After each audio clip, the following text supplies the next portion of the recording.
পুরো পৃথিবীটাই ফাঁকা, কোথাও কেউ নেই।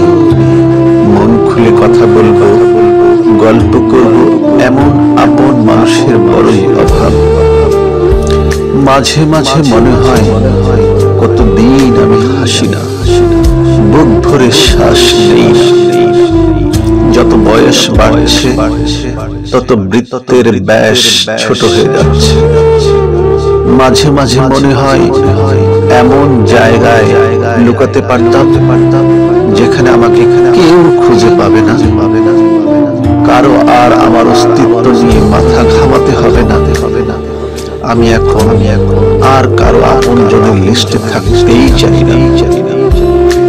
আপন মানুষের নাম করে সবার স্বার্থপরতা দেখতে দেখতে আমি ক্লান্ত। যেখানে স্বার্থ আছে সেখানেই ভালোবাসা বিদ্যমান, নয়তো সবটাই অজুহাত। আসলে আমি ভেবে দেখেছি অজুহাত নেই শুধু আল্লাহ তাআলার, একমাত্র আপন জনের লিস্টে শুধু আল্লাহ তাআলাকেই রাখা যায়। যেখানে স্বার্থপরতা দেখা যাবে না, যেখানে ভালোবাসার এক বিন্দু